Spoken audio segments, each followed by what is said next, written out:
ఇప్పుడే జీ5 app download చేయండి. చూడండి మీ ఫేవరెట్ టీవీ షోస్ ఎప్పుడైనా ఎక్కడైనా.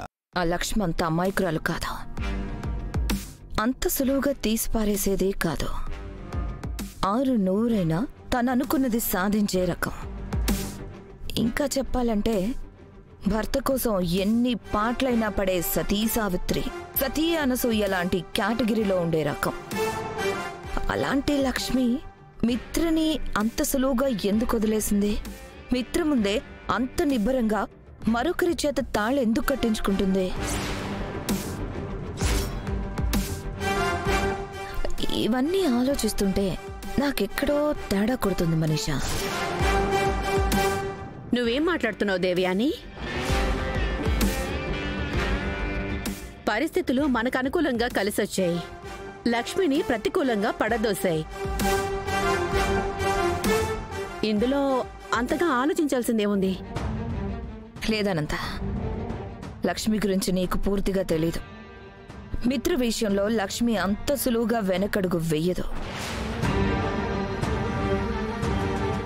నింగి విరిగి నెత్తిమీద పడుతున్నా నిదానంగా నిశ్శబ్దంగా ఉంది అంటే ఎక్కడో ఏదో తేడా జరుగుతుందని నా అనుమానం. మీరు చెప్తూ ఉంటే నాకు కూడా అనుమానం వస్తోంది ఆంటీ. మీరు చెప్పినట్టు అంత త్వరగా తను ఓటమిని ఒప్పుకోదు. అలాంటిది ఇప్పుడు ఎందుకు తలదించుకుంది? ఇప్పుడెందుకు తడబడకుండా నిలబడింది? నువ్వు కూడా ఏంటి మనీషా, ఇంత జరిగాక లక్ష్మి మాత్రం ఏం చేస్తుంది? తలదించుకోకుండా, పక్కకి తప్పుకోకుండా. అక్కడే మనం తప్పుగా ఆలోచిస్తున్నాం. అంతా అయిపోయింది అనుకున్నట్టే అంతా జరిగిపోతుంది అనుకుంటే అది మన ఓవర్ కాన్ఫిడెన్స్ అవుతుంది. ఇంతకీ లక్ష్మిలో వచ్చిన మార్పు వెనుక మహత్తరమైన కారణం ఏమై ఉంటుంది ఆంటీ? దాని గురించే మనం ఆలోచించాలి.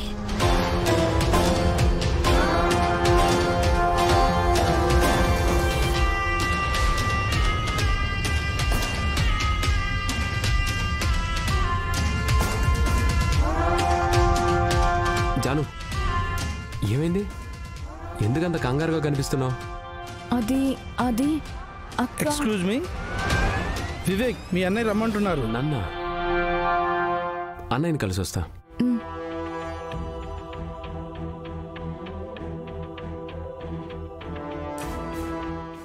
ఏర్పాట్లన్నీ బాగున్నాయి కదా గారు? ఏంటమ్మా? సరే నేను వెళ్తానండి. పదండి. ఏంటమ్మా, ఏంటి విషయం? అక్క చాలా కంగారు పడిపోతుంది. ఇదంతా జరుగుతుందా అని భయపడుతుంది మావయ్య గారు. ఈ పెళ్లి జరగదమ్మా. సంజయ్ కట్టే తాళి లక్ష్మి మెడలో పడదు. దానికి నేను హామీ. ఇంతవరకు వచ్చాక లక్ష్మి ఎందుకు కంగారు పడుతోంది? ఏమో మావయ్య గారు, అనుకున్నది అనుకున్నట్టుగా జరగదేమోనని తనలో తానే సతమతమైపోతుంది. ఒకసారి మీరు వచ్చి అక్కతో మాట్లాడితే బాగుంటుంది. సరే పద వెళ్దాం.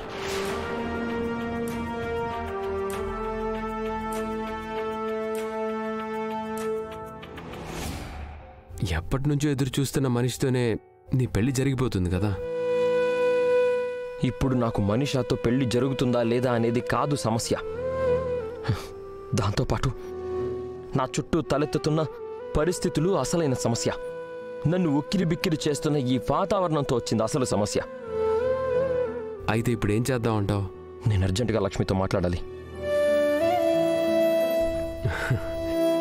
మేము ఊహించినట్టే అన్నయ్యలో మార్పు మొదలైనట్టుంది.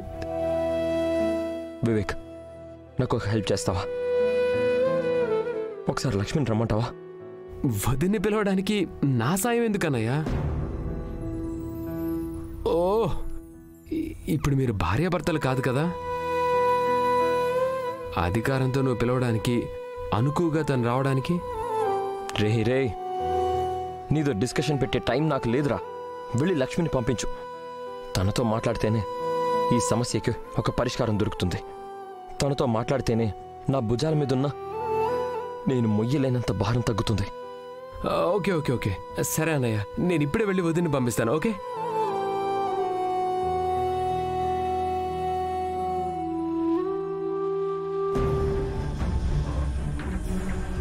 అమ్మా లక్ష్మి, ఏమైంది? ఎందుకు కంగారు పడుతున్నావు? ఏమో మావయ్య గారు, మనం చేస్తున్నది తప్పేమో అనిపిస్తుంది.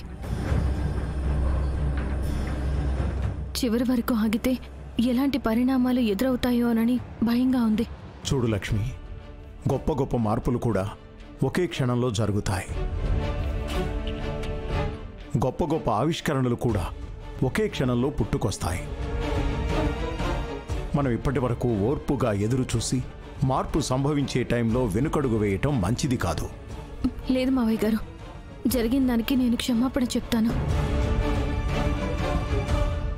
నా వల్ల ఇంకా ఈ కుటుంబంలో గొడవలు జరగడం నాకు ఇష్టం లేదు. మిత్రగారు సంతోషంగా ఉంటే చాలు, కుటుంబం అంతా ఏ సమస్యలు లేకుండా ఉంటే చాలు. నేను మాత్రం ఇదంతా అబద్ధపు పెళ్లి అని చెప్పేస్తాను మావయ్య గారు. ఈ మంచితనమే కదా లక్ష్మి నిన్ను ముంచేంత వరకు తీసుకొచ్చింది. ఈ మంచితనం వల్లే కదా నిన్నందరూ వేలెత్తి చూపించే వరకు వచ్చింది. మనం కూడా కాస్త తెలివితేటలతో నడుచుకోవాలి. అప్పుడే మనం అనుకున్నది సాధించగలం. అప్పుడే మిత్ర మనసు మార్చేలా చేయగలం. అప్పటి వరకు కాస్త సహనం పాటించు లక్ష్మి. సమస్య తీరిపోయే సమయం వచ్చేసింది పెదనాన్న.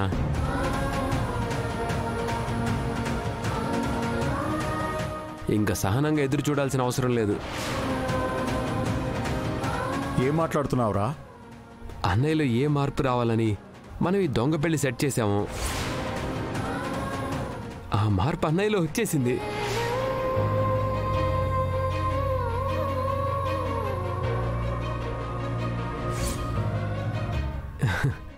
ఇక మనం ఈ డ్రామాకి ఎండ్ కార్డ్ వేసేయచ్చు.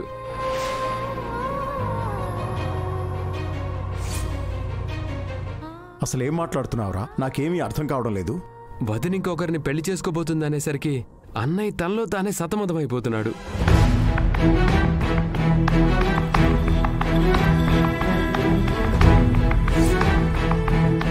అర్జెంటుగా వదినతో మాట్లాడాలంటున్నాడు.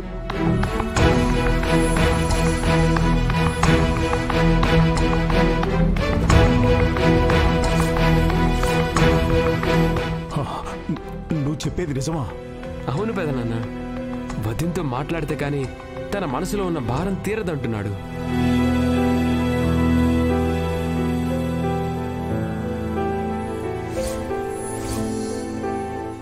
వదిన, నువ్వు అర్జెంటుగా అన్నయ్య దగ్గరికి వెళ్ళు.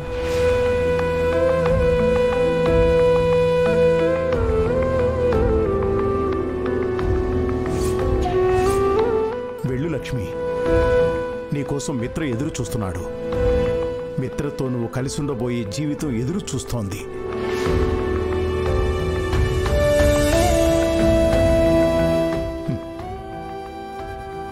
వెళ్ళు లక్ష్మి.